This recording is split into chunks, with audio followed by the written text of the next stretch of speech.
Thank you, everybody, for being here today. If anybody wants to speak, it has to be a Blackstone Merchants Association member. If you didn't give me your name, you want to speak, please let me know so I can add you to the list. So we have an agenda we're going to follow today. First, I want to thank the school for giving us the auditorium and the church for recording this one live too and letting us use the church. Thank you for everybody that's over here. That shows that you care and you're here. You want the city to hear what you have to talk about. Thank you for the city officials. It's always personal for me. I need to say that we do have the best city in California, maybe in the nation too. Everybody, elected officials, is here because they want to hear what you have to say. They're here because they love Fresno, and they're here because they want change. If you want change, if they can do it, it's going to happen. But they have to hear from you directly. They cannot hear from me. It has to be from you. They hear from me every day. And they never hang up the phone on me. So I want to say one more thing, that our expectation is very high. I did talk to the mayor about this when I was in his office. Our expectation is very high. We need this. But the reality is this is how much the city can do. And that's what the mayor told me before. So we're going to try to push it and get it a little bit closer. Some facts. California has 50% of the homeless people in the nation. They're here in California. If you look at Los Angeles, they have about 75,000 homeless. You look at San Francisco, 40% of businesses closed permanently because of that issue. So when we compare what we have to other cities, we say, oh, wow, we're doing very good. But as residents of Fresno, it's not enough for us. We're going to ask for more, and that's why everybody's over here. So let's start with the mayor. If you want to say a couple words before. Todd already. All right, well, let me stand up since there's a pretty good crowd here. And let me start off by saying thank you, AJ, for you are one of the only community organizers that strictly volunteer, unpaid, that is able to get a group like this together during the day. And so it's a credit to you, and I want to say thank you. And then secondly, thank you to everyone who decided or made it a commitment to come out today. I know you had to leave your place of business or work or whatever the case is for just to be here. And so we want to say thank you for that as well. And just a few comments. You know, we're really here to listen to the concerns of the Blackstone merchants, listen to the concerns of the neighborhoods, and to be able to hear your thoughts about, you know, not just things that are not going so well, but maybe things that you can tell us that you believe are going well. And then we can hopefully give you a response. And, you know, I will tell you that my priorities since becoming the mayor really haven't changed all that much. Still, public safety is foundational to, I think, everything we do. And we have a great police department, and we, thanks to the council, have been adding police officers. In fact, we'll be one of the few law enforcement agencies in the nation to be fully staffed by the end of this year. And that will be over 900 officers. But not just the officers, but how they're being used on bicycles, in neighborhoods, making sure that they're doing some things that are important to all of you. You heard recently about a grant we got from the state of California that's going to allow us to hire 25 officers to be focused on those things that are near and dear to a lot of you. Auto theft, catalytic converter thefts, which continue to plague our communities, as well as the retail theft that's occurring in many of your businesses and stores that oftentimes you hear there's not much we can do about it. Well, there is.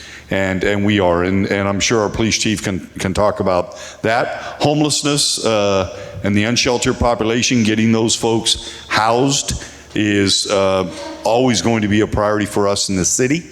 And it's how we do that in a very committed, dedicated, and compassionate way. In fact, I just left the Poverello House as well as Parkway looking at some of the things that we're doing there, but the fact we've been able to house over 2,100 unsheltered folks in the last 2.5 years is remarkable. In fact, we were the only large city in the state of California to have a reduction in the homeless population this last year.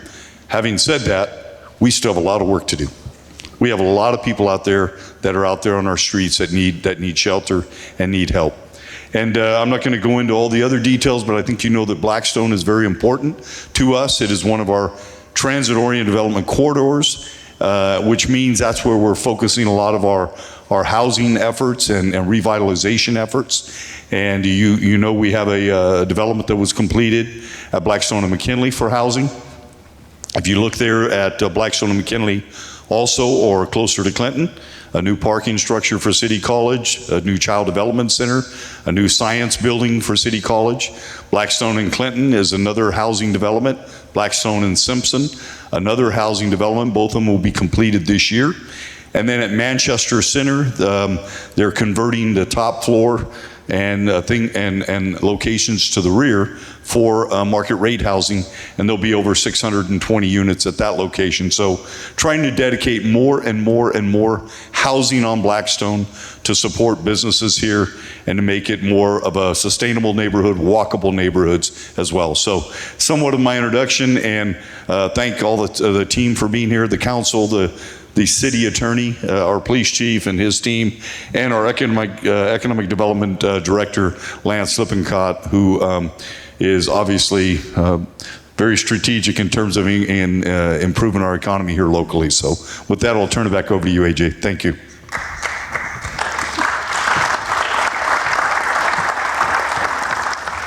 Tyler, do you want to say a couple words? Everybody says a couple words before we start.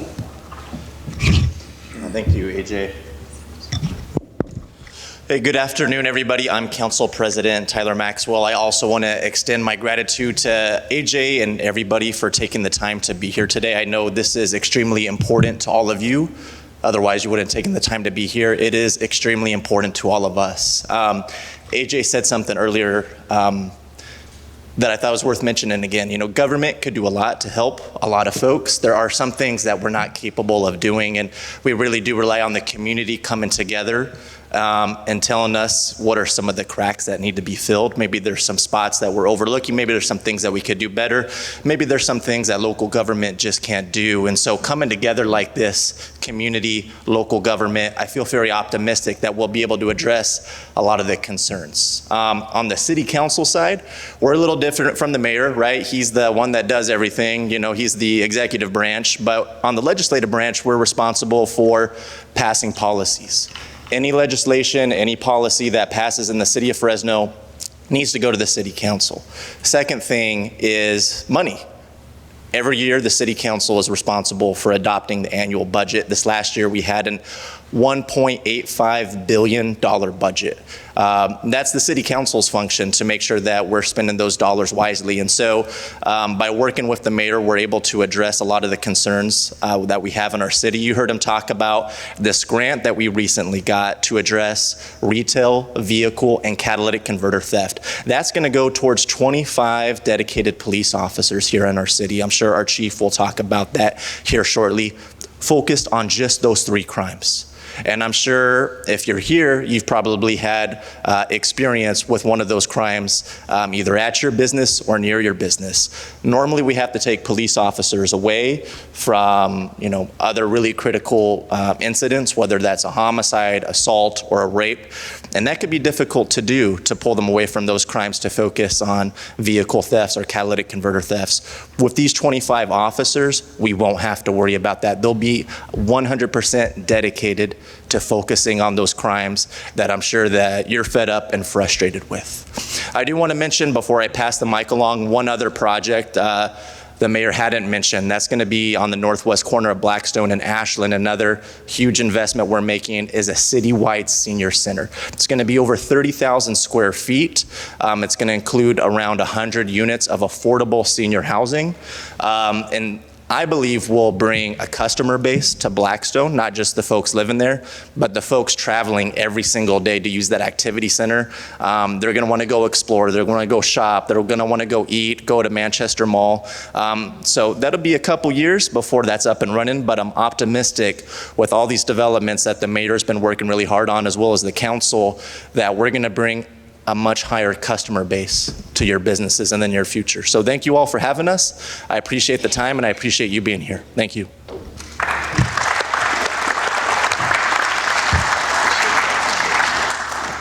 Good afternoon, everyone. I'm Annalisa Pere. I'm the Council Vice President. So I represent District 1, which is the Tower District North, all the way up to Shaw. And then my western boundary is the city limits, all the way on the west side. And then it's more or less City College, Maroa on the east side.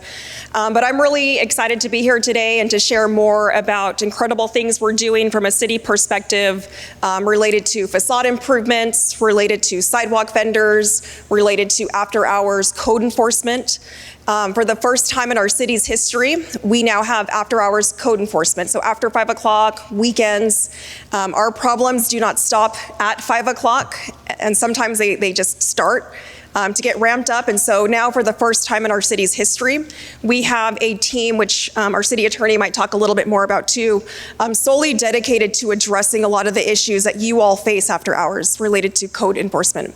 So I'm not as long-winded as my colleagues, but again, I'm really happy to be here, really happy to share more, and especially appreciative for the chance to learn from you guys. So thank you for having me.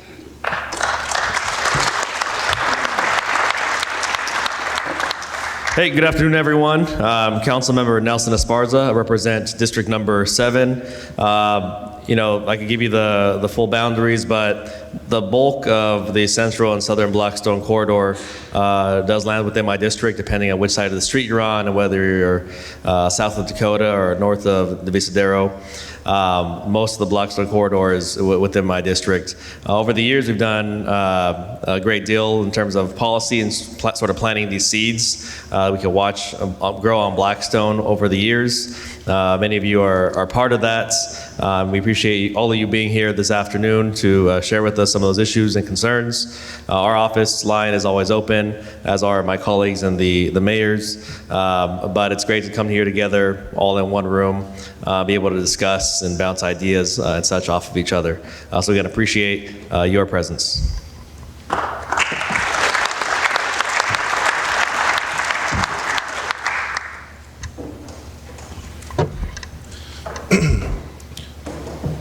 Good afternoon, everyone. I'm Andrew Jones, the city attorney.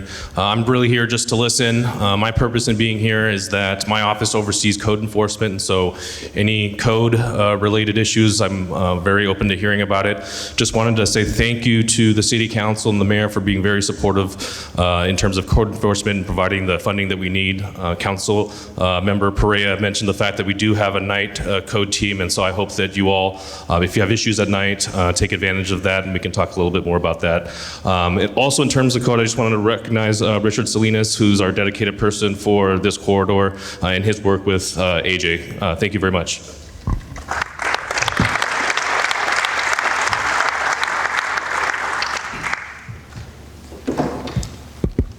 Good afternoon, Paco Balderrama, Chief of Police, and here with me today I have Deputy Chief Mike Landon and Captain Jennifer Horsford. DC Landon is the head of patrol, so he is over all 5 policing districts, including the Central Policing District, which is a very important one to us. There's a lot of business, a lot of schools, a lot of important landmarks in that particular district.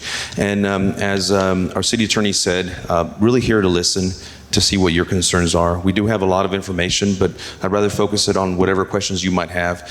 We have had a lot of success the last 2 years in lowering violent crime and adding police officers to the force, but now we can really refocus on some of those other things that really affect the business community, such as retail theft, some of the blight and vandalisms in our neighborhoods. So we really want to hear your ideas, your concerns, so we can be proactive about these things. Thank you.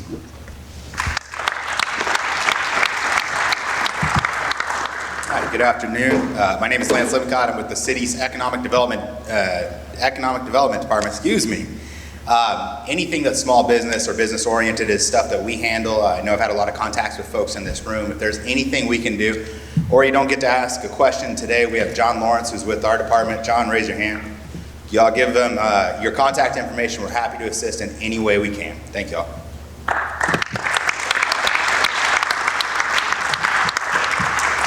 And by the way, everybody that has a business today, make sure to talk to Lance before you leave. You can keep him here till 5 o'clock. And he'll be happy to do it, by the way. He's the best person to get this job at the city. Thank you, Mayor. I want to recognize a couple more people over here. Is Lisa Oliveira over here? Did she attend? Lisa, why don't you say who you are? Who are you? Well, she's the CEO and president of the Visitors Bureau in Fresno County. So if you want to do any event or anything, she's over here for that reason. And I also want to recognize Roger, I can't remember his last name. Roger Bonaktar, he's a friend of mine over here. He's running for District 6 as a council member. He's an attorney. And thank you for being here today.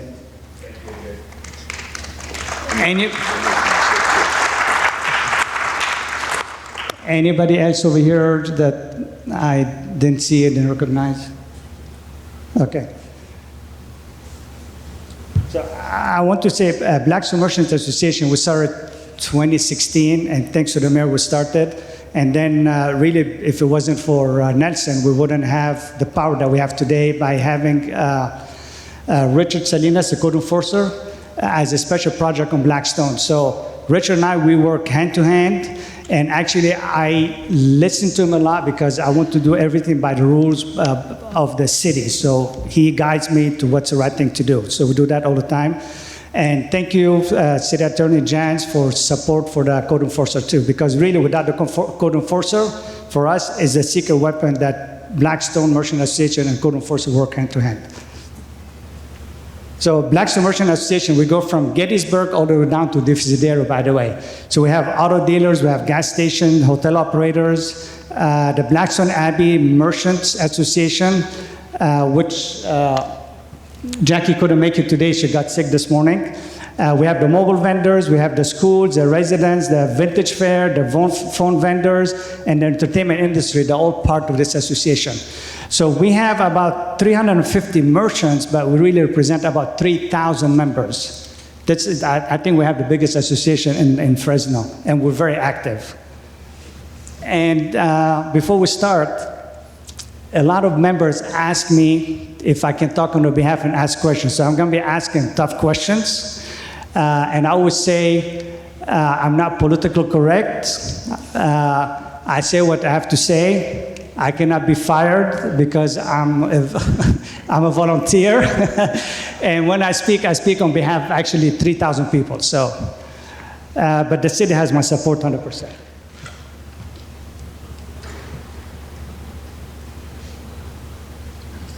Okay, the first thing is we want to talk about the tree on Griffith. So I don't know if the city knows, we had the tree at the post office that we had a lady, her head was decapitated there, a lot of gang members and drug dealers and prostitutes sit under it. So I did talk to Congressman Jim Costa, and I said, I need to cut this tree. He responded, he said, the post office doesn't have money. I said, our members would take care of it. And within 48 hours, he got me the permission, and within 7 days, we had it gone. So after this, we have another issue, that there are three trees on the city. So I'm going to show some pictures. This is how the tree looked like. Every time you take picture, you see people camping under it. And this is the lady that her head was decapitated under that tree, and that's why we had it removed. And after the removed, this is, I think the guy that cut the tree was resting on it. So now there's nobody under that tree because there's no shade. But the problem that we have, that instead of being under that tree now, they're under the trees on the city property in front of Carl's Jr. and the two in front of the post office. And every time you go, you're going to see people like this. There's a lot of prostitutes, gang members, drug dealers, and actually this guy's sitting there drinking a beer. And what happened is on Nursery Shopping Center, we have drug dealers that sit there and people come to them all the time. So my request from the city is we need those trees to be trimmed to eliminate any shade. Yeah, thank you, AJ, for bringing that up. And I know we have discussed that in the past. I believe that's in my district there next to Griffith. Our team is aware of it. We know that oftentimes folks will seek the shelter of shade underneath one of our many trees, and sometimes it attracts the wrong people that doing illicit activities in the shade. And so we do have a policy citywide where we're not going to just remove a tree unless it's dead or decaying. We do have the ability to trim those trees though, so it offers less shade. The last thing that we want to do is remove every tree on Blackstone. There's definitely folks, I've seen them myself, driving up and down Blackstone, drinking in the shade of the trees or doing something that they shouldn't be doing. But at the same time, I think we're all pretty hopeful and optimistic up here that in the next few years that we're going to see some major transformations on Blackstone with more dedicated police officers, more investment in our businesses, and additional residential units. I don't think we want to get to that point and then not have any trees on Blackstone for property owners or your patrons to be using at that time. So what we can do and what we are doing with my office currently, AJ, is we're working with Public Works to see if we could get those trimmed up without removing them, so they're not as providing as much shade to the folks that you showed in the photographs earlier. Yeah, so especially the street that I have up there, this is the one in front of Carl's Jr., and this is where everybody's sitting down. Every time you go, you're going to see somebody sitting there. So this has to be trimmed all the way that we can eliminate the shade. So we did that at Pep Boys, we did it at Grocery Outlet, we did it at Taco Bell. And we trimmed every tree. We didn't remove any tree. At this one, I know at the beginning I requested to have it removed completely because it's really a nuisance. You have a lot of prostitution sit under it too, and it's right on Blackstone. But we're happy if we trim it all the way so nobody can sit under it. Yeah, I hear you loud and clear, and we're working on it right now, AJ. Thank you.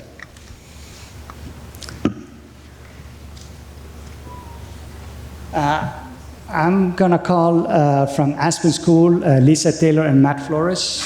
I think you're the first people to talk about the issues that you have over here. That's the next subject.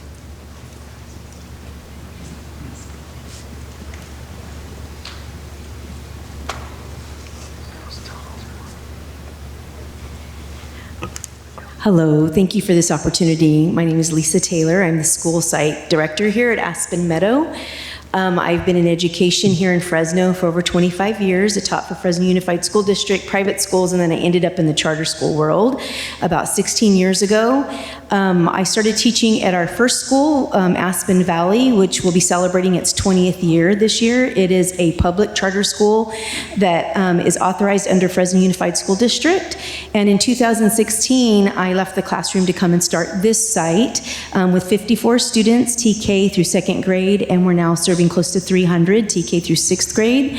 Really, we couldn't have done it without the partnership that we had with city code enforcement, with the police department, bringing broken neighborhoods back to life, which is a collaboration between the Fresno Police Department, churches, and vendors in the areas, in the city. And so that was really a great experience. We have noticed over time things getting better. Our mission is transforming the community by developing exceptional leaders. And so we had a goal to help bring transformation. When we first came to this site, there was a lot of gang violence. The first few months of school, we had several lockdowns. We had some shootings. We had one at the corner here at Del Mar and Blackstone. We had shootings across the street. We had kids running, a couple of kids from Fort Miller running with guns down the street. Thankfully, the police officers nearby here were able to help us. And then also we have our school resource officers that are here as well from 6 a.m. in the morning until 7 p.m. in the evening. But we had to teach our kids how to do lockdowns, how to be able to leave the areas where they were playing to be able to go into the classroom. And I am happy to say that over the last several years, things have improved. They've gotten better. Except very recently, toward the end of last school year, we started having some juveniles from the area start to have fights here on our campus, right back here on Lansing. We've had this year more upticks with threats from some of those students. They run in packs of like 7, 8 kids sometimes. Shooting, one of our students was shot with an orb gun one day and just threatening them. And so we've been working with the police department, letting everyone know that this has kind of been going on. We've had some parents along the way. I don't think they were our parents, but try to get involved to stop that. So we're working on that right now, teaching our students not to interact with people who are in the neighborhood like that. So we're doing our part. So that's kind of some of the concerns. One of the good things that we are looking forward to is the lot across the street is used to be a community garden ran by Fresno First Baptist, and so now that we have purchased the property, we would like to start the community garden back up. And we have a team right now of people that are working on that, and parents, and we're partnering with organizations to start that back up. And we would like to be able to bring transformation to the community through that. It will involve our students, families, our neighborhood, vendors. Right now, we've been talking to True Organic Products to partner with us. We'll be talking to City Code Enforcement. We really want it to be something that's thriving for this neighborhood, and we actually want to include the homeless in any way that we can. This school has 22% of its students that are homeless, and so we want to make sure that we are doing our part to make this a true community garden with our neighborhood residents and with our homeless population as well. Thank you.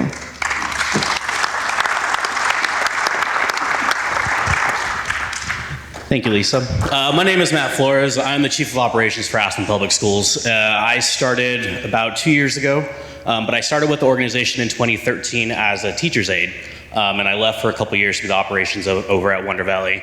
But I came back, and now I'm in charge of all the operations and kind of making sure and helping our great site leads and everyone else that is part of the organization to make it better for our community and for our students. A couple of things that I've noticed since I've been back there's been a lot of great things that have happened and that have been cleaned up. Recently, this house right here behind us on Glen, it was a huge gang house with some prostitution coming out of it. I believe there's some pictures that we can show. And this is directly right behind where our parking lot is. And there would be people coming in and out, and it was finally cleaned up, but now we're still seeing some homeless still going in and out of the house. I believe there was a shooting not too long ago that involved that house as well.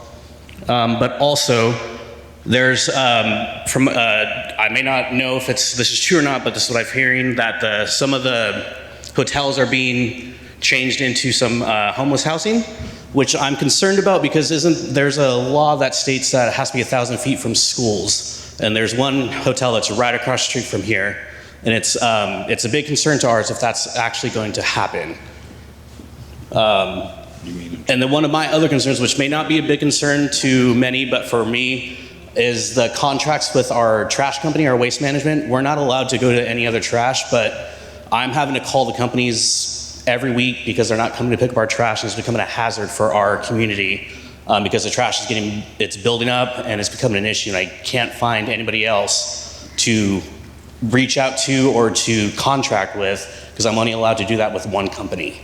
I don't know if any other businesses are having that issue with their trash companies and not being picked up. But it's a pretty big issue here. We had a dumpster, someone lit our dumpster on fire 2 weeks ago, and it was a big mess. It took the company about a week and a half to come out and fix the issue and get us a new dumpster.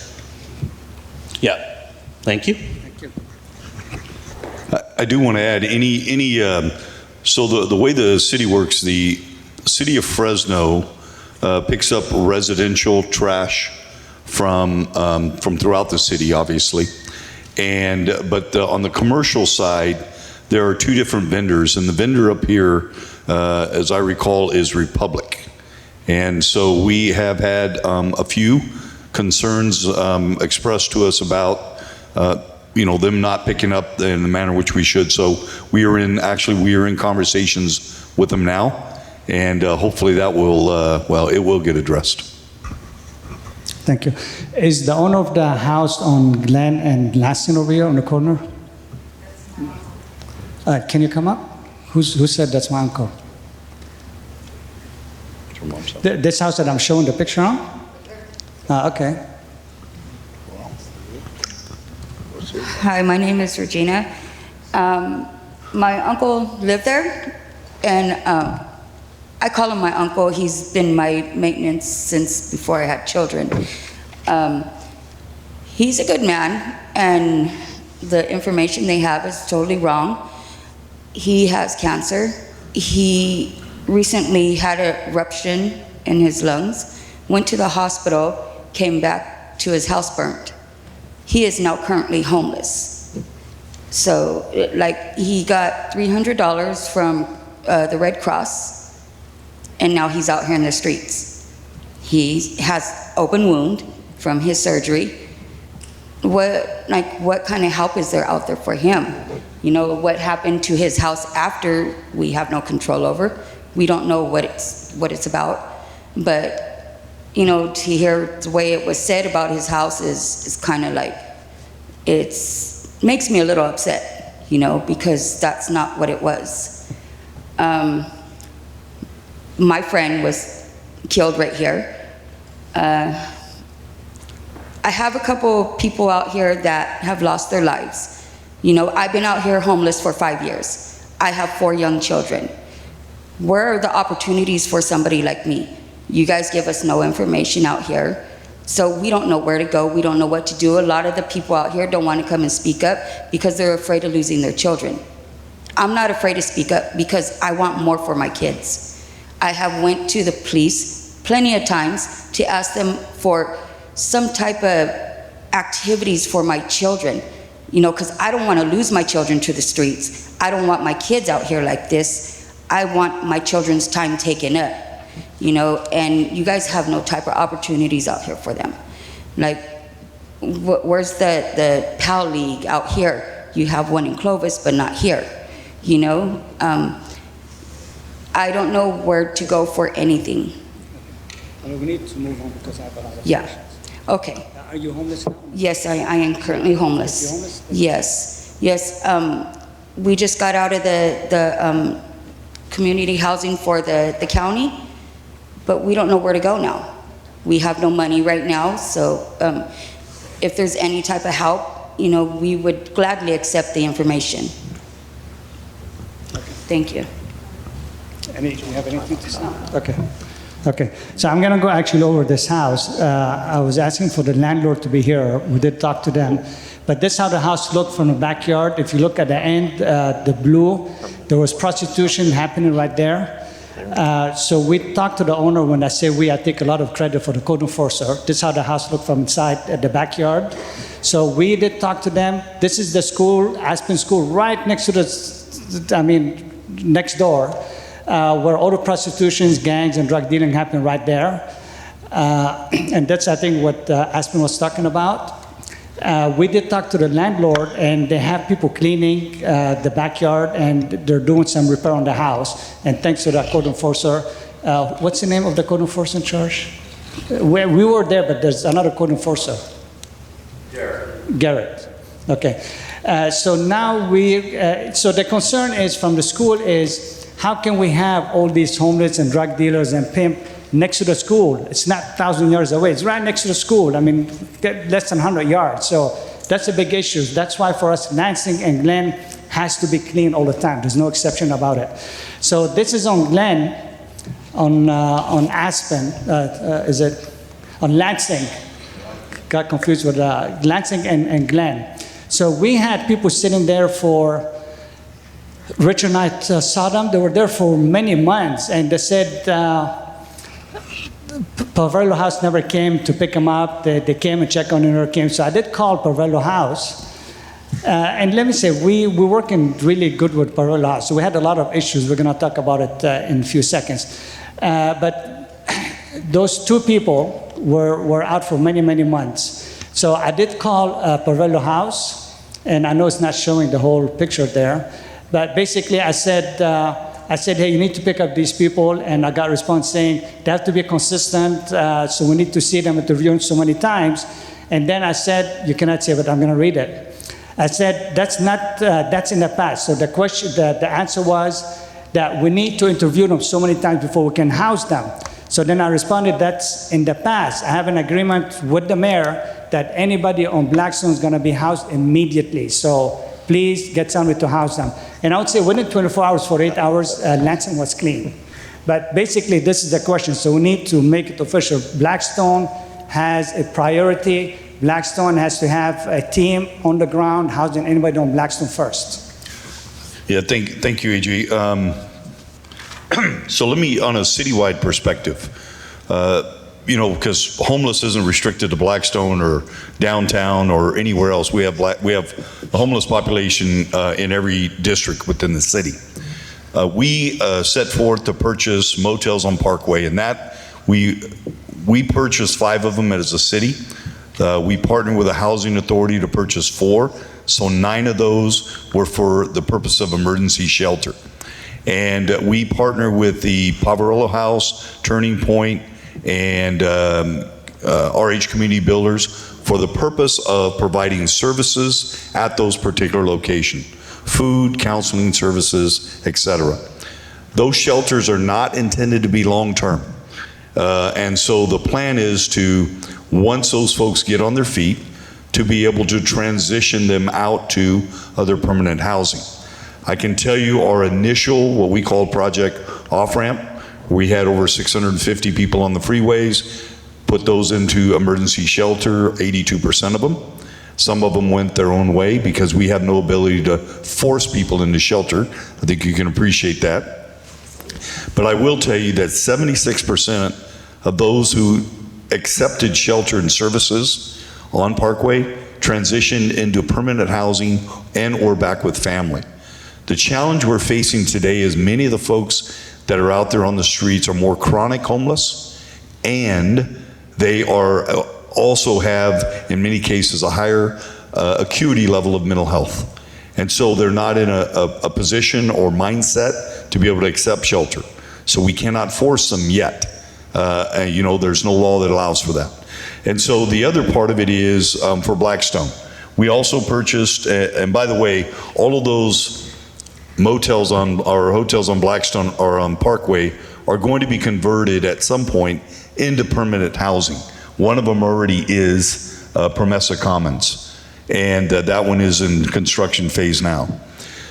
We have since purchased the Clarion and also the Travelodge. We're in the process of taking ownership of that.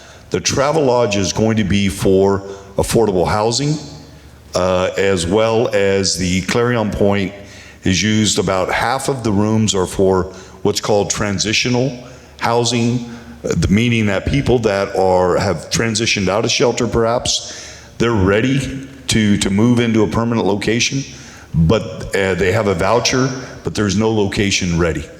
And so that's kind of a transitional housing. The other ones are for shelter.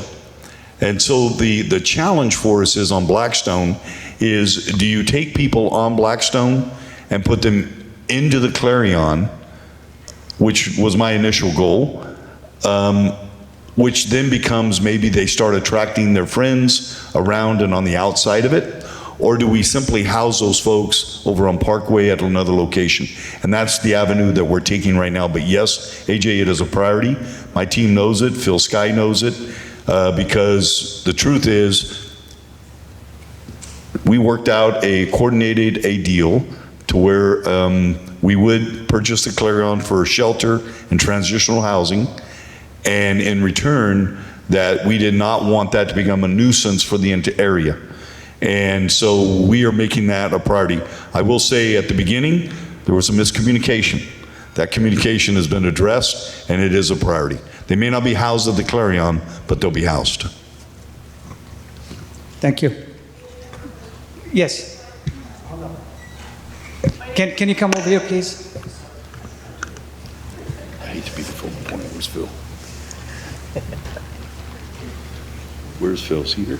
I haven't seen him. Just say your name. He is here. And Phil Sky, I know you're here. Okay, so at any point, if you want to come up and share some thoughts on the homeless thought, it'd be appreciated. Hi, my name is Holly Bundy. My husband and I own the property sort of by where we're talking right now on Dakota, Glen, and Lansing. And it's right behind the granite and marble shop. And we've had homeless in tents in front of our house. And Of course, they're along the streets and all of that. But we have many questions and concerns. And first of all, it's nice to meet you, AJ. You're a magnificent person. I just have to hand it to you for all that you've done. I would not have known about this meeting had it not been for you. Could you mention how you called me? Okay. Well, one day I kind of got a bee in my bonnet, and I was mad. So I went over to the carpet shop, on Blackstone, the Remnants shop, and I went in to see a friend of mine, and he wasn't there. So I went over to the granite shop because they had helped me before, and I said, I need to know the person to call so I can complain. And that's the gal at the granite shop gave me AJ's phone number. That's how I found out about this. So you're no longer a mystery man. We are concerned about, I guess it's called the Crossroads. It's not the Crossroads anymore. The Crossroads is a facility that was, you want to talk about it, Nelson, because it was not a city facility. Yeah, so I'm still calling it Crossroads at this point. It's still owned by the same folks. Crossroads is a result of a state program called Project Home Key, where the state would provide dollars to convert, during COVID, it started during COVID, the state would provide dollars to convert motels into homeless shelter rooms. The county of Fresno, not the city, the county of Fresno applied for those dollars, partnered with a private developer, and that has all been a county project, albeit within the city, but that is a county-run and operated project. So the county owns it? The county, well, the county / the private developer. At this point, I believe just the private developer owns it. But the program is sanctioned by the county, and the funds were subsidized by the county through the state. So it is a private developer that owns that, and that is now transitioning it to permanent affordable housing. Just like the other person mentioned, it's right near a school. So correct. That's another issue that we have, because it should be farther away, I guess, than right next to a school. Anyway, that was one of our particular concerns. And let's see. I have a lot of things to say, but that was really my main concern, is that who owns the Crossroads and how will that affect and impact our property, because the property values are going down with all of the homeless issues, of course. Yeah, well, what you're seeing now is the Crossroads property is vacant, and part of the strings that were attached to that state program is that it would remain sort of an emergency shelter for a couple of years. Those couple of years are now up, and they're now required to, the developer is now required to invest in that property and turn it into permanent affordable housing. So it won't any longer be sort of homeless housing or shelter. There will be permanent affordable housing units once they are done being invested in and converted. So that's the next stage of this project, Home Keys. That'll be permanent apartments. Okay. Before I ask my husband if he has something to address, I would like to share what Paul Cordestani said.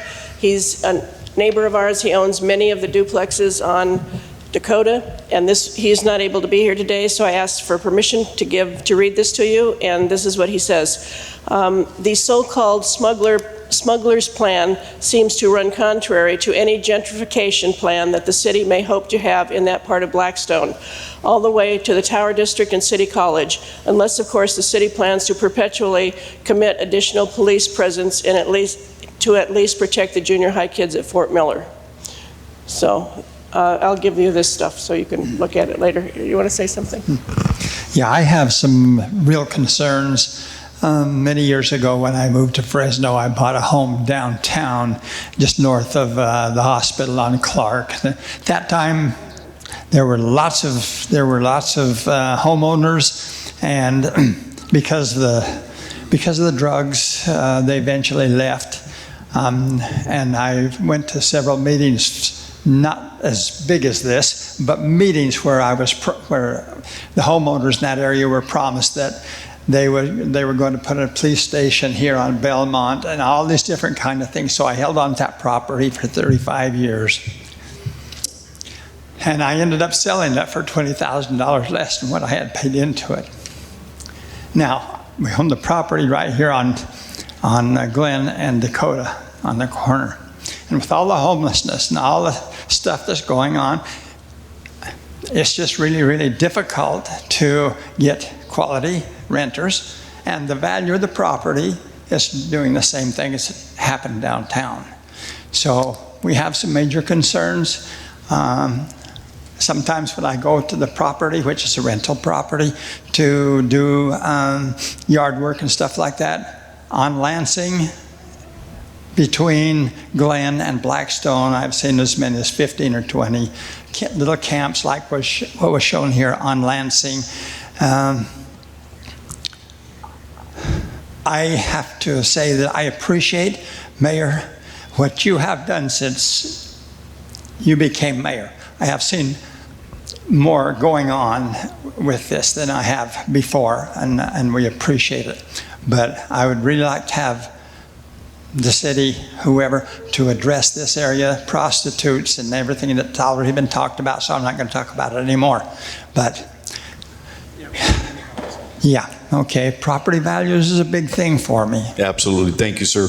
And two things. I'm going to make sure that the owners of the crossroads, or the ones that are doing that development, that you are able to speak directly to them. And we'll make sure that that happens today in this room. Okay? And then the second thing, ma'am, on the front row, you spoke up here. Someone named Sarah Marhadi will be getting in touch with you, and she happens to be in the building, and she's going to make arrangements for you as well to help out. Sarah, will you please stand so she knows who? So Sarah will make sure that you get taken care of as well. Thank you, Sarah. Thank you, Phil. Is Brad Hardy here? Brad is. Is Brad here? Oh, Brad, you want to say anything about... Okay, so we have a request that Brad is over here. That we need at Crossroad, we need a masonry wall all around. So that's a request going to be from everybody over here. I'm putting you on the spot. Okay, you know that we talk about it so many times because that prevents people dealing through the wall or breaking the fence and going through. But I mean, Brad, we're always in communication. So like I say, Parvallo House, HR, whatever it is, it's called Brad Hardy for me. I mean, we all work together. Everybody wants to make sure that Blackstone is happy. So do we have some hiccups? Yes, we do. Yep. But we deal with them directly and we take care of it. So thank you, Brad, for everything you've done in the past for us too. It's RH Community Builders, and I will say they have several properties in Fresno, and the outcome of those properties have been very good. And so I expect that will be the case with the smugglers too. But I do think it's important you communicate at this point. Thank you. Is Stephanie here, a resident called Stephanie? Yeah, Stephanie. So she's also on Glen and Lansing. My name is Stephanie. I live on the corner house here on Glen and Lansing. We have issues of people trespassing our house. We recently had a man trying to open our windows. It's just me and my mom, so it's pretty terrifying for us to see like images because we have cameras, so it's really scary for us to have people parking in the front. There's people trespassing in our garden. There's people just trying to open our windows. Someone recently also tried to open my mom's cars. It's a lot of people go into that house in the corner as well, and it's just, you know, it's very terrifying because it's just me and my mom, and I don't know if there's going to be like patrolling, or if you guys can send somebody there to patrol our neighborhood because it's... Hi, Stephanie. Thank you so much for bringing that to our attention. I do, like as I said earlier, I have the captain who oversees this area, so we will make sure to get your contact information and also your exact address. More than likely, it's going to be folks that are just wandering in the areas. All of the crimes that we track are down. One of them that is up are vehicle burglaries. So we have seen a little bit of a jump, about a 9% jump of people just going through random neighborhoods and trying cars. So if you leave your cars out in the driveway and it's unlocked, they're going to check the doors, and if it can't be opened, it will be opened. So we always try to be cautious of that and make the public aware to never leave any valuables inside the vehicle. If there's nothing for them to take, then they can't hurt you in that aspect. But there is a lot of foot traffic in this community. But we will get with you, Stephanie, and we'll get your contact information. And if I could just add to that real quick too, Stephanie, I think you mentioned that you had some cameras, but I know we have a lot of residents here that might not have cameras. The city does currently have a rebate program. If you were interested in getting something like a Ring doorbell sort of security system for your home, where you're able to watch live footage and play back footage, strategically place it around your house, we do have a rebate program for that too. If you live north of Dakota, you could email me and get more information. We could walk you through that process. District 4, the number 4, District 4 at fresno.gov. Thanks.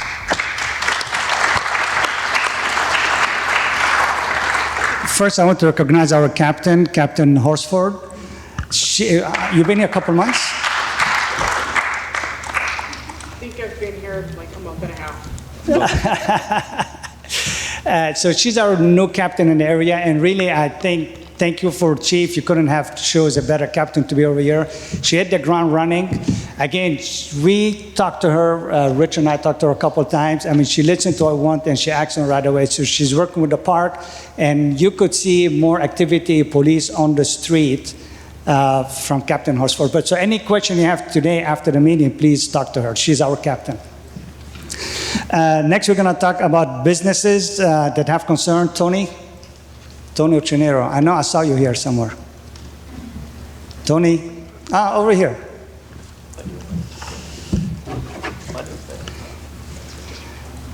And then after Tony, I have June Castillo. Thank you. Greetings. I'm a partner in the Walmart Center. It's a family-owned center, and we're very popular right now. More popular than we wanted to be. We've experienced such a surge midsummer. The demographics, actually we had a meeting last November, and both the police chief and you, Mayor, attended, and we were approaching the merchants' problem. We had a lively group there at that point. There were problems that had surfaced, and we didn't get an answer, but you said this is something we'll do something about, more police. You talked about housing back on McKinley and Clinton. And because we were so aware of what was going on here, the fact that we brought Poverello, I guess, and Parkway in midsummer brought 100 or 200 residents to this area, which seems so counterintuitive. And the effect has been, for all the small merchants here, each one has their own separate problem, little things that happen to them every day. In the center, we've increased in problems. Walmart has got I had it here. Walmart takes inventory, and their loss up to September 21st of this year has been $1.8 million. And that's not so uncommon. I mean, they do lose a lot. But when they did the inventory, what struck them is different months, certain things would happen. In midsummer, camping supplies were being taken and they assumed, we're getting a run on camping supplies. Pads to sleep on, things like that. Recently, there's $200,000 out of the health and beauty, which is makeup, also in women's clothes. They see a rise in that. When there was a greater population of prostitution going on, they feel it there, they can see it there. And it's the only gauge or metric they have as they look back on it. That doesn't count the loss that's happening right now, every day. There was a contract with Walmart for PD, which is the greatest thing to have that out front. And it helps when people are leaving the building. This helps the most, having the PD there. When the contract was down for about 2 months, and 8 bicycles rode out the front of that store. They get really emboldened. We've had more assaults, more conflicts with our security, fires started. I've increased my gardener. He's getting there every day to pick up trash now. The security's working. They're overworking almost because the incidents that happen have just increased. I can handle this. We can handle it. We can afford to do it. And it is what it is. As far as theft and loss, it's just gotten greater and greater. With the housing, even if it's not permanent, which I couldn't hear all of this, that this is not a permanent thing. But with the housing and for the families, I think they need it. There should be some kind of answer, but it's a difficult thing to deal with. I don't know, it's impossible, it seems like. There's an element of the bad boys that come with it, the drug people, the assaults, and that's increased amazingly. There's a lot of drug action down on Fedora and that area there. I think all PD must know about where this is all coming from. But it filters right down to in front of our store, in the corners, in the bushes, and it's done. And this is what I'm talking about. I don't know how this got to be this way. Did you ever have a review on the impact? And we've already gone through that first meeting, what we talked about. What you've done, it seems like, has brought more here. And it's just, it seems absurd, and you must have a good reason, but this is not the area to bring them in because they hardly ever leave. They're not, you can't control all of them. They won't take housing. They say they will. They'd rather mill here and stay here. So I don't know what the answer is, but that's what we're experiencing. Yeah. So let me try to address it as best I can. The Clarion is not intended to be long-term shelter. It is intended to be permanent housing, and it will be converted into that. The transition period, though, when we utilize dollars from the state, is that it begins as shelter and transitions into affordable housing. We don't have any more hotels on Parkway we can buy. There was 9 of them there. There's actually 2 more not interested in selling. The one that Housing Authority purchased, it's been a shelter now for 2 years and is being taken offline and converted into permanent housing.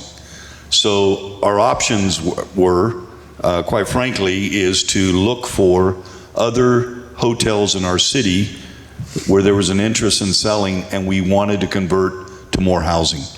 Blackstone is that place for us for the housing piece. And I apologize for any, problems that's created in terms of attractive nuisance. We have a contract and we pay very good money to the people running the Clarion. And it's my expectation that they will make sure that the problems don't occur. There are certain things they can control, certain things they can't. But it is a temporary issue, and I know that probably doesn't give you much satisfaction. I can tell you, I'm going to have the police chief talk about what the retail side of things are going to be at Walmart in the future. That I think is going to be music to your ears. So it's really a 2-part issue, but the hotel is going to be converted to permanent housing at some point sooner than later. I appreciate that. Yeah. Sorry. So one of the issues that we're really looking at this next year is the fact that we can really focus more on property crimes. Property crimes are definitely an issue in the state of California. One of the main reasons why it's an issue is because if you've noticed or maybe haven't noticed, there's not a whole lot of consequences for petty theft. Simply, it's a cite and release type of violation. It's not something that the jail will keep somebody for long term on a petty theft, and that's for a lot of reasons. If we have limited bed spacing at the county jail, well, that limited bed spacing is set aside for murderers, rapists, shooters, gang members, violent crimes. So and we do a really good job of solving those crimes and putting those people in those bed spaces. But what we can do is we can be more proactive. Thank you for highlighting the contract law enforcement. Cops do matter. Having a police officer in his vehicle in front of Walmart, it does make a difference. And I can tell you that for the business burglaries, we've had a lot of success. So that is down about 46% from last year. So that's significant. 46% fewer businesses are being burglarized. We've had 46% fewer incidents in this past year when you compared. Residential burglaries are down about 26% as well. So that area is going pretty well. What isn't is your petty theft. And a lot of people will go to not just Walmart, but other places, Walgreens, and I can go on and on and on, because they know that they can just snatch something, run out the door, and there's not going to be any consequences. So that's why we were very proactive in going after this organized retail theft grant, which is going to dedicate 25 police officers on a task force working alongside with the Fresno County District Attorney's Office and the Clovis Police Department and probation, which is a force multiplier for us with a lot of these folks who are already in trouble and continue to commit crimes. So what we're doing is we are identifying those individuals who are in these rings. They have a crew that'll go in there and will steal the merchandise. They have another crew that'll go online and sell these things online. And it's organized crime is what it is. So we have the ability of identifying those folks through technology, through resources, through more police officers, and actually filing some serious charges. With this grant money that's going to go to the district attorney's office, they have to prioritize our cases. So we know that we've had some success, especially in violent crime and burglaries for both businesses and homes, but we're not there yet. You know, we are not there to the point where we can stop that petty theft, petty vandalism, petty trespassing, because simply they're low-level offenses that we don't get a whole lot of help from the state. But that doesn't mean that we don't focus on them. That just means that we have to be more creative and look for outside resources, such as this grant funding. Now, I'll end with this. I want you to know about the added resources that, through the help of the mayor and the city council, we've been able to do in the last 2.5 years. And when I first got here, my allotted positions, and this was in early 2021, was 838, okay? But we had about 150 vacancies, and we had 100 police officers who couldn't come to work because of COVID. So we were literally running the city with about 550, 600 cops, which is not nearly enough. Now we have more police officers, not positions, bodies, than we've ever had in the history of Fresno. And this year it's going to be expanded to 900, it's actually 901 with this grant. That makes it 926. And then some of our other resources that we actually did away with, we have plans on bringing that back. So I believe by the end of next year, we'll be somewhere around close to 950. And that's a little bit more equitable to a city our size. More cops do make a difference. Proactive enforcement does make a difference. Some of the additions have been 12 bike officers at the districts. So you are seeing more police officers on bikes, especially in Central and especially in Blackstone. We have certain locations where we deploy those. We're also going to double our Metro bike team. So you're going to see a lot more bike officers in the downtown area, but also those officers can be flexed to be seen at the fair, can be used for special events. Whenever we have a block party at some of the districts, we can utilize them there. Each police department is now operated like each policing district is now operated like its own police department. If you don't know this, it's my job to know, but the average police department in the United States of America is 35 police officers. Okay, we have close to 120 police officers at each of the 5 policing districts. And you know what else they have? They have an investigation team during the day. They have a tag team at night. They all have bike officers. They all have a criminal analyst. And all these things have been added on in the past year and a half.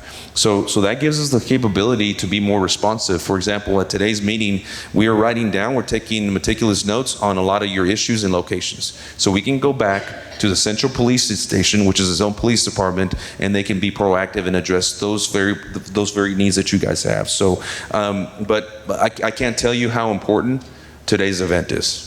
Because without your input, sir, man, without your input, and man, without your input, we get to hear it from the public that we serve. Exactly what you're experiencing, exactly what you're seeing, exactly what your needs are, and then we can respond to it.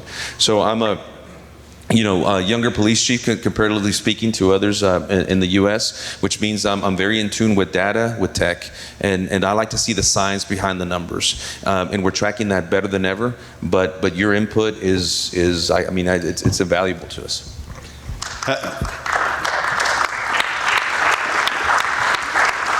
How many of you know where the Central Policing District is? I do.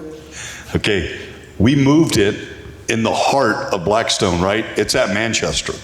So we have 120-ish, 110 officers that are working out of there. And when they come out of their police station for each of their shifts, day shift, night shifts, midnight shifts, they have to drive on Blackstone. And so that has increased the number of officers that are traveling around the Blackstone area, and they're going to stay here. And it was intentional. It was something when I was police chief, we wanted them to be in the heart of Blackstone, so they are, and they'll stay there. Thank you. And I notice the time is running fast, so we need to keep the questions to 30 seconds, because we still have a lot to cover. I didn't sign anything, but I need to speak. Okay, yeah. You're next. I know you're coming up. Yeah, that's right. Yes, good afternoon. My name is Vikram Bora, and first of all, I wanted to thank you, Mr. Mayor, Police Chief, all the respected councilmen, City Attorney, and our detectives, everybody, to have your precious time to coming here. Actually, we are a businessman in this Central Valley. Me and my brother, we are running multiple gas stations, plus other businesses. So today we are here, to request you guys if we can get some kind of a help. We have a gas station on Blackstone and Dakota right across from Manchester Mall. It's a Shell gas station. We bought a property next to it, which is kind of a triangle-looking building, and we wanted to do some kind of improvement over there so we can chase the homeless people away. So we are looking for your help on that matter. If you guys can help us expedite something, whether we can add more gas pumps over there, or do something which will beneficial for us and for city as well. And plus we have another issue, which is a huge issue going on. We bought a property on Shields and Maroa. It's a small banquet hall. So I think, I'm not sure which district it fell under. I think maybe District 4 or 6, I'm not sure. But it's at Maroa and Shields Avenue. And over there, we try to do all the remodeling and everything. Every time we do it, very next night, homeless and drug addicts, they come in, they destroy everything. We have to start from scrap again. So we did it multiple times, and we keep having that problem. So we really need you guys' support on that one. So we can do something which will generate more revenue to the city, and plus we can save our investment. So that's all we wanted to say. But one thing we wanted to really appreciate it, since Mr. Jerry, he became the mayor, the Fresno is growing a lot, and you guys are doing a lot of great things, like building a homeless shelter, taking care of everything. We never seen this kind of mayor before, where we can go and take our problems, they will listen. Before that, the mayor was here, but sorry to say they were not that community friendly. We would hardly know who the mayor is and what they are doing, but now we are feeling very confident, and Fresno is really clean, which we wanted to appreciate you guys. You guys are doing a great work. Police chief is doing a great work. So really appreciate on that. Thank you so much. Thank you.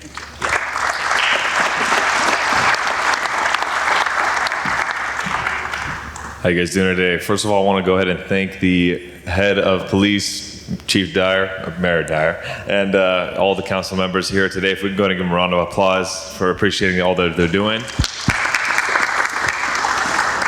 We are both executives at a dealership here, at 2 different dealerships here in Fresno, California. We want to also thank the facade for allowing us to renovate our businesses and allowing us to get a presentable look on Blackstone.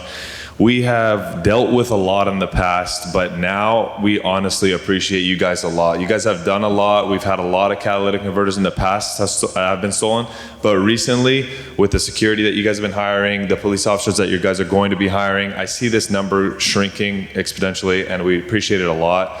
Isaiah has had some vehicles stolen. Oh, facade, round 2. He didn't hear it, so he wants to, the facade. I already said that. But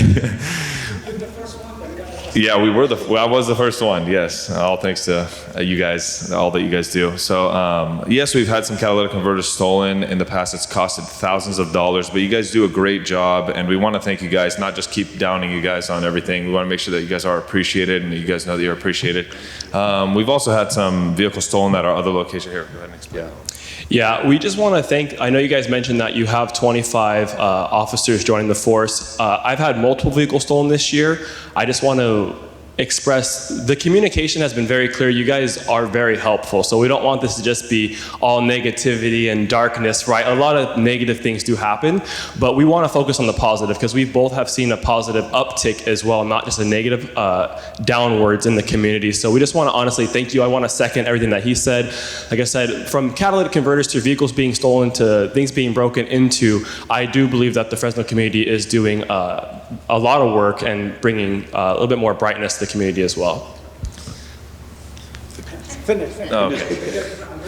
Okay, we're just going to go ahead and conclude there. Thank you guys so much. We appreciate you guys. Thank you guys for all coming too as well. Hey, AJ, I just want to say that since we passed the new city ordinance that not only made it illegal for anyone to possess a cut-off catalytic converter without a proper documentation, and also the a little bit more accountability on the recyclers that aren't able to just take catalytic converters from just anyone. That was Council President Maxwell and the mayor who both supported that municipal ordinance. So catalytic converter thefts have dropped about 71%. 6 to 2 a day. And it is amazing how quickly that happened. The precious metals, I think they went down in value a little bit, but I think the accountability and the outreach and the information that they would give to the public through a press conference really sent a strong message. And that's one of the beautiful things about Fresno is that when we do take action, you can see the numbers be impacted citywide. So thanks to city leadership for initiating that. Hey, how's it going? I just wanted to say that I appreciate a lot of what you guys have done since the last town hall meeting when we all came, and I've seen a lot of progress since then. I really appreciate what Richard Salinas has done for me over at Grocery Outlet. He's helped me in a lot of ways that I didn't know what kind of resources I had, and he would come and check up on me and just say, hey, we need to do this, we need to do that, cutting the trees is something I wouldn't think of. Also, AJ, right, has done a lot. Thank you for putting this together and getting us all a voice, right? I appreciate that. And Luis, the security guard, I don't know where he is. Is he here? But he's been very responsive to anything I've ever needed. So thank you guys.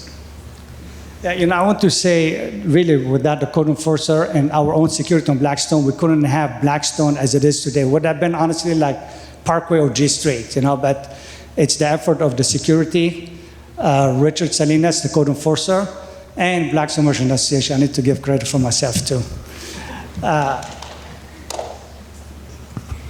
Hi, my name is Pauline Dunn. I am with Shanghai Restaurant on Griffith and Blackstone.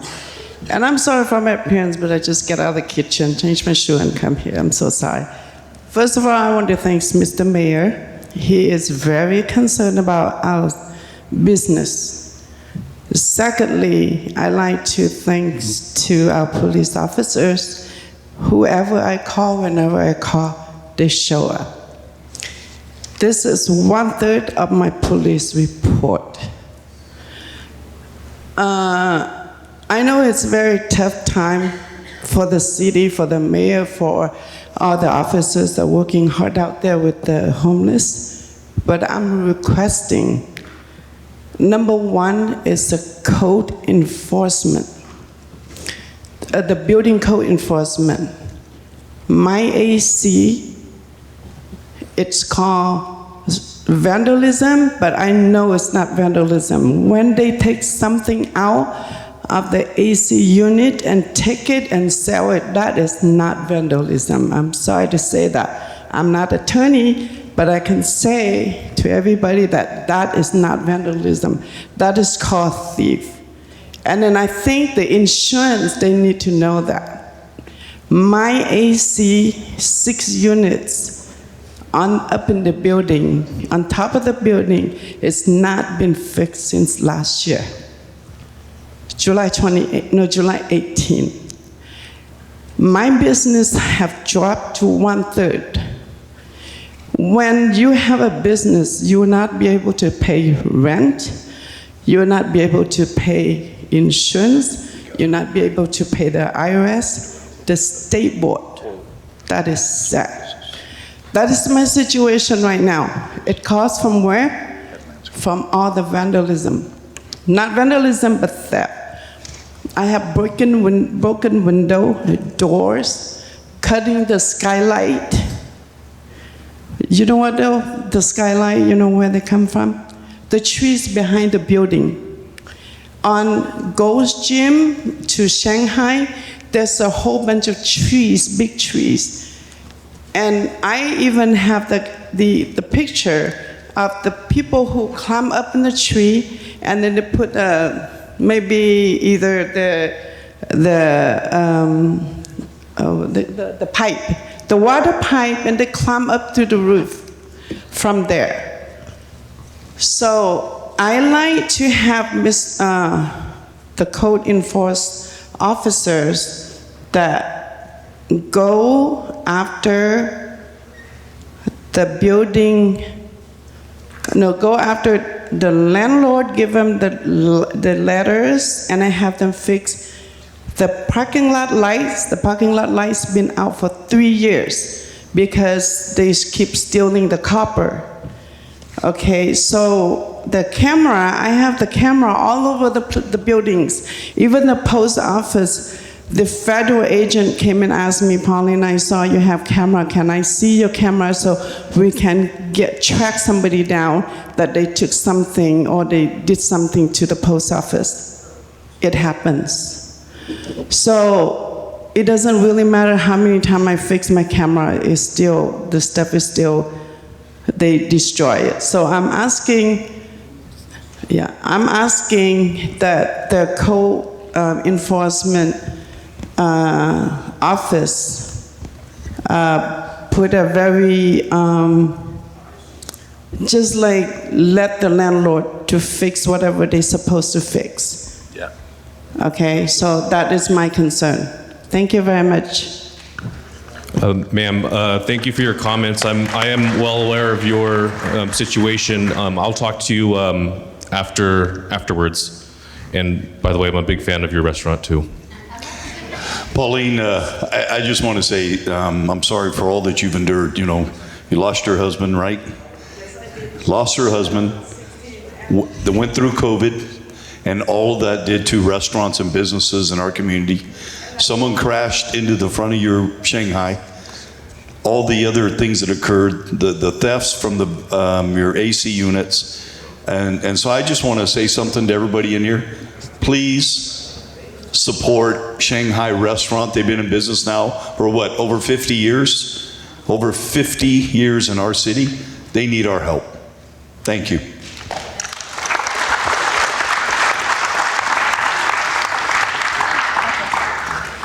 Hi, my name is Evelyn Gutierrez, and I'm the owner of Mi Cafecito. We're inside Manchester Mall, and I'm opening my 3rd location in Tower very soon. I just wanted to talk about the homeless problem that we have inside Manchester. Before I start, I just want to say the great work that AJ and Rick have been doing for Manchester. Since I moved in, we saw a big improvement, but lately we have seen an increase of homeless in the area. As a family fully run and operated business, my kids are there when I'm not there. So I'm talking about my kids that are 20, 17, 16, and it's super hard as a mom and as a business owner to leave them there because I know something's gonna happen. Either somebody that's gonna go and take our tip jar, someone that is gonna go and take our Rice Krispies, as much as we have security inside Manchester, we're trying to figure out what's gonna happen with all the homeless that are coming into the mall. There are new plans coming in for the mall as a whole. But is it something that we're going to be able to see an improvement on the homeless problem, like a little bit more faster than what, because it was improved. It was improved for a long time. But during summer, we got more and more and more. And it's very hard as a business owner to try to kind of, and as a family business, it's even harder to kind of cope with that. Even at Tower District, the same problem. You know, I had a budget to start it. And just like what happened with the other businesses, I have homeless breaking in every time. So I'm out of my budget now because a lot of the money that I had to go to repair doors, screen doors, replace a bunch of things that they took. And having the police be called many times and they said, they're homeless, we can't do anything about it. You know, it's kind of bummer for us as a business because we're family business, local family.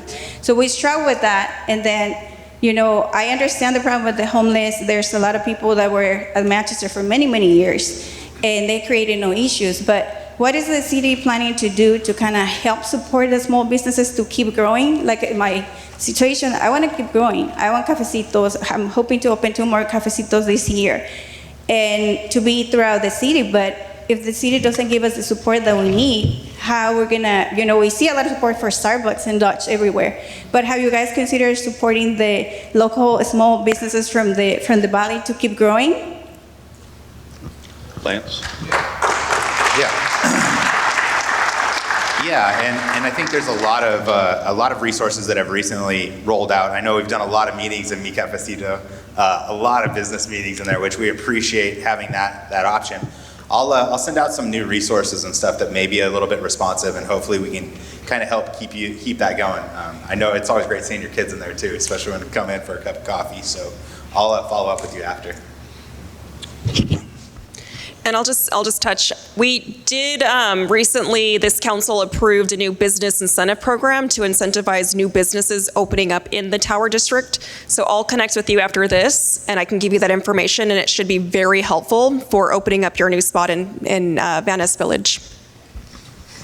Hey, Jack. I have also an update on that, and thank you very much, man, for your support at Mi Cafecito. I know that you've supported us when we've had community events there at Manchester Mall. You know, the issue of homelessness and the unhoused is a complicated one.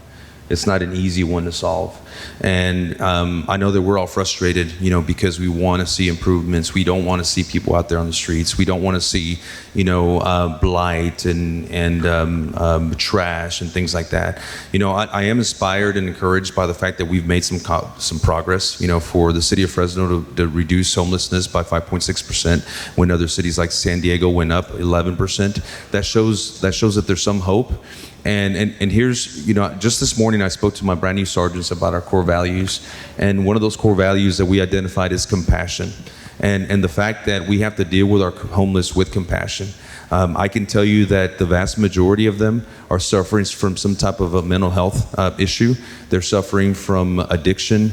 Many of them don't want to be homeless. They don't want to be on the street. So it is a complicated issue. I am grateful that the city has taken a leadership role in this issue, because primarily it should not be a police issue.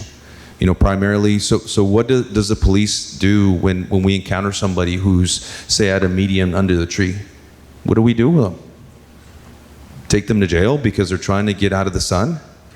Are we to, you know, arrest them on site for, you know, littering or whatever else? That's not always the answer. And every time that we do that, then our officers are focused on these types of crimes. They can't respond to shootings. They can't respond to homicides. So I know that you know, it's very easy for some of our members of our community to just point fingers and say, well, you're not doing anything. Well, you're not doing anything. Well, we are doing a lot. But it is by working together with the community, with our business owners to get together, to have town halls like this one, to share information. You know, every time we show up to these, I learn something, and I hope that you learn something as well, as far as what's available out there for your businesses, either through resources or what can the police do about it. But we are taking a much more compassionate and comprehensive approach to the unhoused, because we understand that taking them to jail primarily isn't going to solve the issue, because they're not going to be held and they're going to be right back where they were at before. So we have to think outside the box, and I love the fact that we're doing transitional housing, because it has gotten a lot of them off the streets, and it's a pathway towards being stable and getting a job. But we have to be realists too and understand, look, this is complicated. We're not going to solve this overnight, and most people just like to point the finger and have zero to no solutions. We have to keep working together. We have to be consistent. We have to do it with compassion, and we have to have opportunities and resources to help our unhoused community. Thank you, Chief. And I want to make sure that folks knew what our resources are here. When the Chief spoke about not utilizing the police on the front end, there are times when the police are involved with our HEART team. They're part of that team, Homeless Assistance Response Team. But we also have 20 outreach workers from the Poverello House that are ones that are on the front lines interacting with a lot of the homeless. But I wanted to introduce some of them that are here today. So Steve Montez is here from our HEART team. Steve, you would please stand right there, stay standing. And then we have Sergeant Jaquez, who's our sergeant that's involved. He's there in front. And then Sarah Marhadi, if you would stand, part of our outreach team over at the POV. And then Joe Pasillas, our homeless services manager, is here as well. And so if any of you need assistance, these are the individuals that you can speak with in terms of business owners or anyone else that's seeking shelter. Thank you. I want to say that the mayor gave me direct connection to Phil Sky, the director of the HEART team, Steve Montes, and Sarah Marhadi too. And I call them, and within seconds they get back to me. We need something to be done. We're working as a team, and they're responding to what we request from them on Blackstone. So what I want to add, actually, we tell our merchants on Blackstone to not feed and do not feed the homeless. And the reason why is if you feed them on your property, they're going to get more and more. It's going to destroy your business. So we tell them not to. But however, Richard and I, we get boxes of food every week from Pastor Raul Reyna. He's sick today. He couldn't make it. So we deliver food to them everywhere in the city twice a week. Every box will last them 3 days at least. And we give them water. We have the security guy that works for Blackstone does the same thing, give them water and food too. So they're human beings they need to take care of, but at the same time, we need to take care of the businesses that they cannot ruin the business. One more thing first. We know, because we've done that so many times, when a shopping center or area has homeless people in it, the crime is high, breaking in that property is high.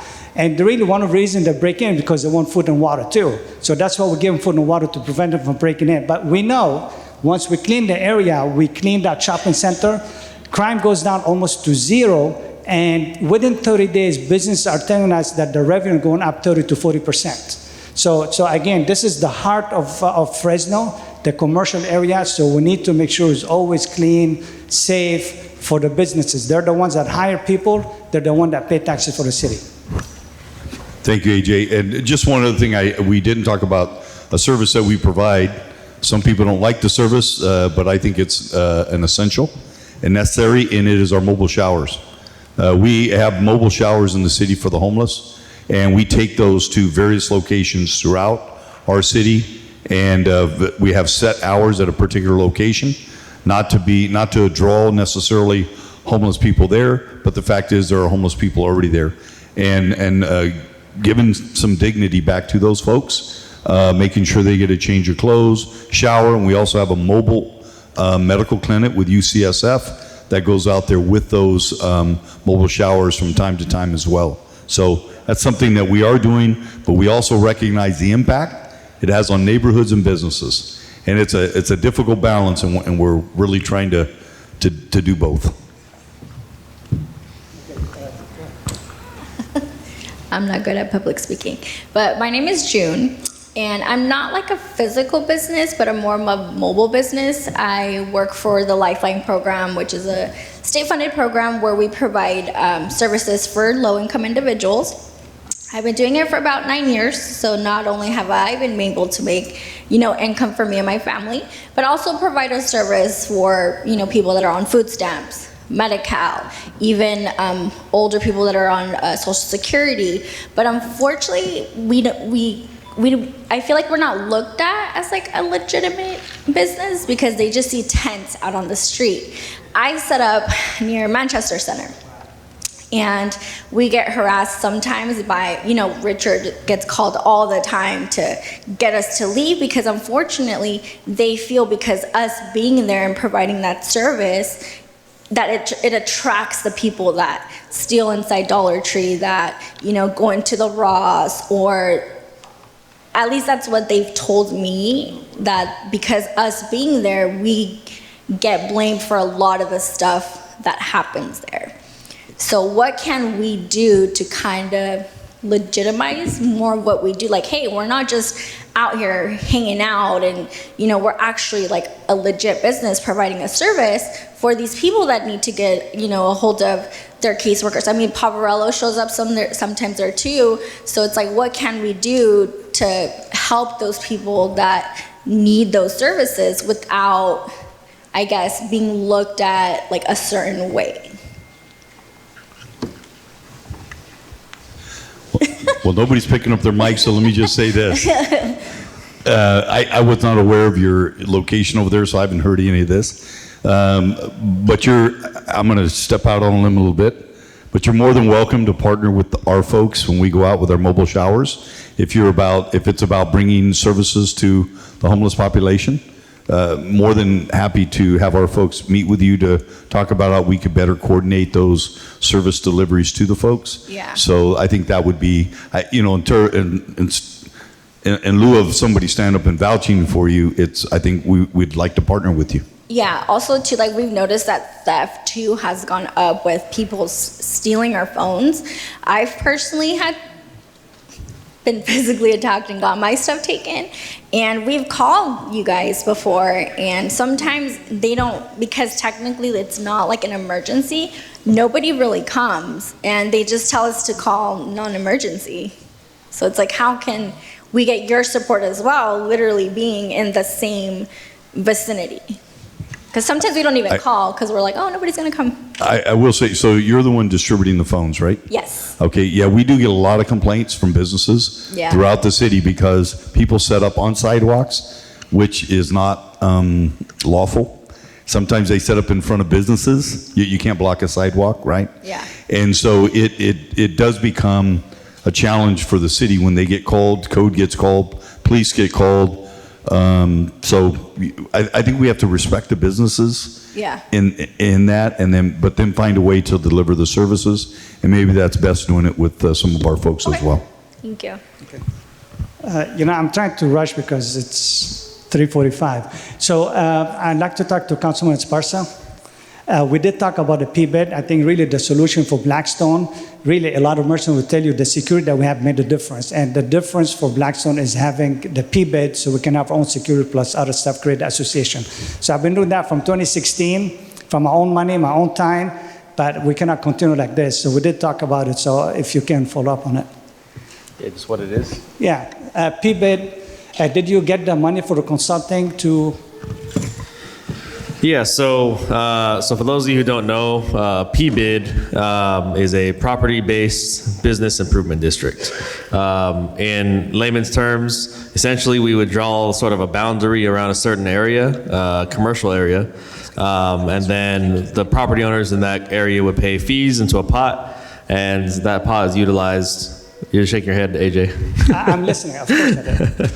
And then that pot of money is utilized to improve that commercial area. So in this case would be Blackstone.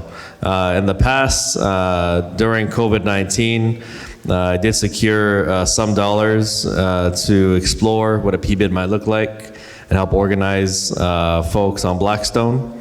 It was during COVID, and so the vendor at that time had some trouble getting a hold of folks. I know in many cases, the property owner is not always the business owner. There's a separation there. And so the effort was abandoned at that time by our vendor, and the city, I think we only expended a few $1,000s. The contract never really was fulfilled. And since then, we've been in a holding pattern. Now we're sort of in a post-COVID era where we think a PBID effort, taking another run at it might work well. And so we'll look at,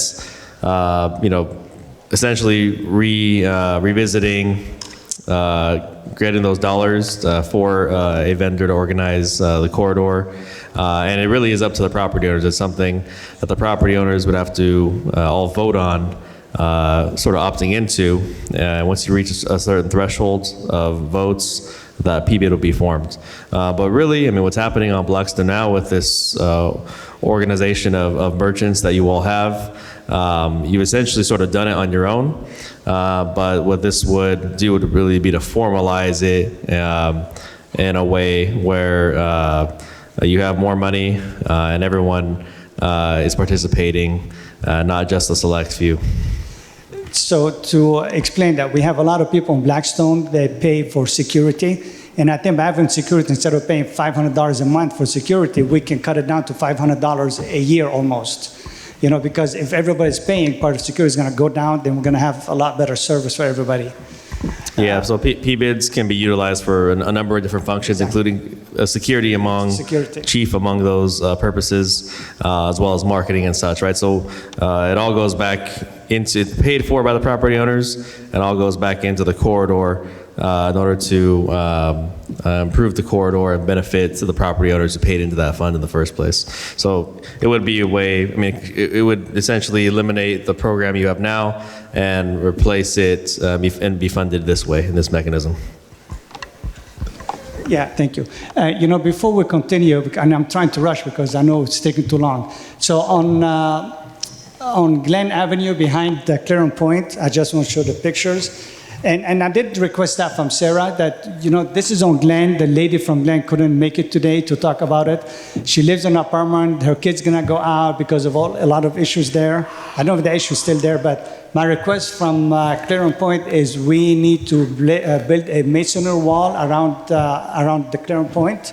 And that's going to prevent people from dealing through the fence, and it's going to prevent people, because when I first came in Clearing Point, there was a lot of dealing happening through the fence. So by putting masonry wall is going to really solve this problem. So that's a request. I don't know who's going to pay for it, Porvello House or the city, but that's something we really request to have. So next one is, we're still talking about some businesses. They're going to tell you their issues. Hi, good afternoon. My name is Michelle Gonzalez. I'm a sales associate at Javier's Home Appliance on Saginaw. This is the owner, Javier Herrera. We had some concerns that we were burglarized about 6 months ago. They broke in. We're right on Saginaw, Blackstone, across the street from the Jiffy Lube and the hotel, next to some apartments. So we were burglarized 6 months ago. He owned an appliance store. They stole several tools, and it's a very, very sketchy area at night. So we wanted to see if we could get more patrol out there at night. Also, it's really dark. If you guys could see if there's any way we can get more lighting down Blackstone, make it a little bit more revitalized, being that we're across the street from the hotel. Also, we're doing sales. We are selling appliances. There's ambulance coming to the store across the street. Next door, there's some apartments. We come to work. There's mattresses. There's refrigerators thrown next door to our business. It looks not nice. Like, who wants to come shop here? I think what we need is maybe get in a community that everybody can support, even if it's a volunteer, revitalize Blackstone. Let's get together as a community. I know you guys can't do everything, but we need to make this place look like River Park. Nobody wants to shop down here. Businesses are hurting. Businesses are suffering. We're trying to stay afloat, but look at where we're at. Yes, we can't get the homeless out, but let's make the place look nice. Let's make it look better. I'll be the head of community. I don't care. Let's get it together. Let's all volunteer. I see my boss. Thank you. I see my boss working hard 9 years just to keep his business prosperous. We don't want to close the doors, but when we get our tools stolen, it's expensive. Tools are expensive, especially appliance tools. Also, the apartments, like I said, there's a lot of, I know you said, Mayor, that maybe the hotel's going to be home apartments. Being that it's hotel, there's a lot of fighting. People are fighting heads up in front of our business. Like, it's crazy. Police are caught. I'm sure you guys know. I'm not going to take too much time. We just need to put more lighting down Blackstone. It's really dark, and that's why we're here. And those are our concerns. Thank you. Thank you. AJ, could I just say a couple of words really quick? I appreciate you bringing that up. The three of us here represent the majority of Blackstone Avenue, and I think I'm pretty confident in saying we're all pretty dedicated to making sure it is a much more beautiful place. We're doing a lot of cleanups with the mayor. We focused a lot around our main corridors, including Blackstone, working on not removing trees. Maybe we could trim some of our trees, but not removing, adding some more lighting. I'm confident that this new grant, having more police bodies up and down Blackstone, you're going to notice a huge difference. But I do want to just address the general audience real quick. We're getting close to 4 o'clock. I know a lot of us got to be out the door. We got some meetings back at City Hall. I want to reiterate something that I said in my opening statements. There's some things that the government could do really well, and I think those are things that we need to highlight and continue to work on. We have a lot of great programs, whether that's through our police department, some of the grants that they're getting, whether that's through lands and economic development, your city council members. We have a lot of opportunities. That's not to say that we have all of the answers. And so I want to encourage folks, if you have any follow-up questions for me, again, my email is district4@fresno.gov. Unfortunately, I got to run out the door here in a few minutes with some of the others, but I know that this is an ongoing conversation. We had a meeting last year, we had one this year.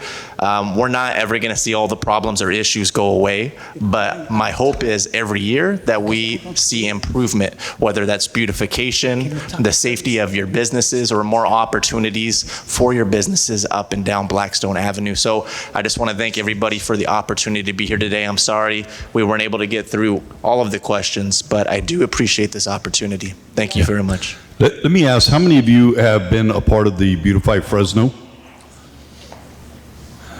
I need every hand here. So go to beautifyfresno.org. We have cleanups, sometimes as many as 8 to 10 a month.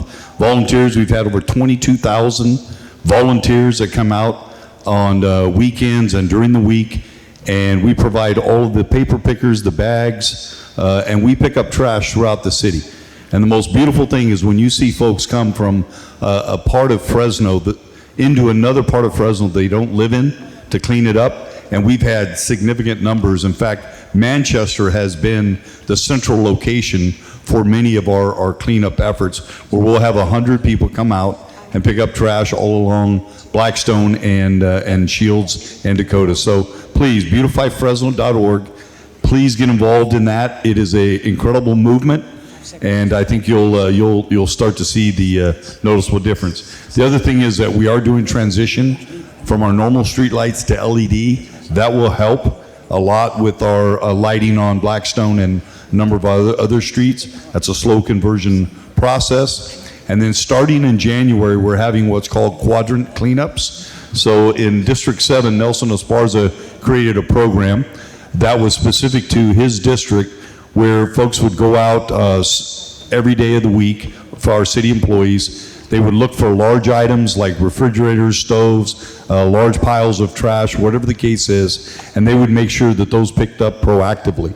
We are now doing that on a citywide basis, 4 teams divided into quadrants in our city that we're going to be working on.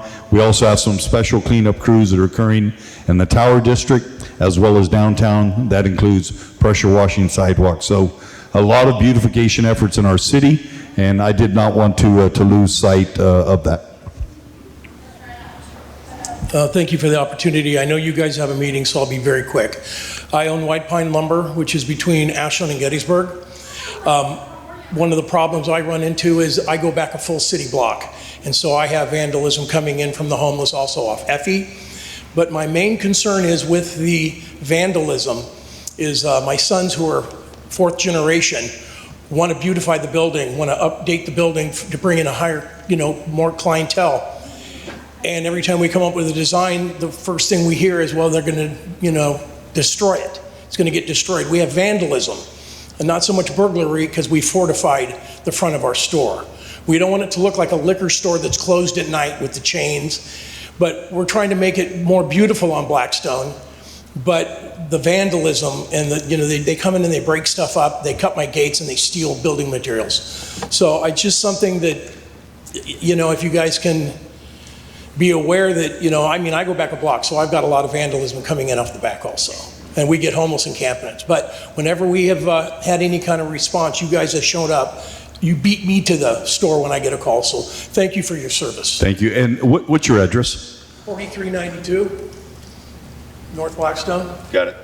Thank you. So I know you all have to leave, but I need 10 minutes. Please give me 10 minutes. I'm going to just rush through all this. Do you want to talk? Yeah, I just want to publicly thank District 1 for coming through with a real flyer for us. We're a nonprofit. We run transitional living homes. We house the people that you guys were talking about. People that are living in the motels on Blackstone, transitioning from rehab to the streets, back to our place. And District 1 came through with a huge thing, helping us pay one of our bills and just keep us afloat. So that's the sole reason of me grabbing the mic. So, gracias. Just 2 minutes because they need to talk to you, the taqueros. Okay. Okay, how about if I set the meeting, meet with you directly? We'll do that. Okay. We're going to meet, taquero's going to meet with her directly. We'll do that directly. And I want to thank for everything you did for them, by the way. But we'll meet with her directly. I called, set an appointment. Sorry about that. I know it took too long. Sorry about this, but this is the last time. All right. Hi. I'm Arthur Velasquez, owner of Arts Auto Body and Paint on Blackstone and McKinley. I've been in business since 1987. It's a family-run business. All my sons work for me. My son-in-law works for me. My nephew works for me. My brother-in-law works for me. And you guys are shutting me down for this project. You guys are doing this thing. It's affecting my whole entire family. Hold that mic up so I can hear it. Yeah, it's affecting my whole entire family. Shut you down how? I'm Blackstone and McKinley, Arts Auto Body and Paint. And we're right. As soon as you get out of college, you see Arts Auto Body and Paint right there. So, When you say you got shut down by who? well, they're going to shut us down because they're not going to let us work there anymore. Why? Because because you guys are eminent domain. Because of what? Eminent domain. Eminent domain. Oh, you're talking about the great separation. Yes. Okay, yes, gotcha. yeah. I'm sorry. I'm on a different. I'm sorry, whatever gotcha. y'all I can understand talk now. And your business is, what's the address? 1560 North Blackstone and 1540 North Blackstone.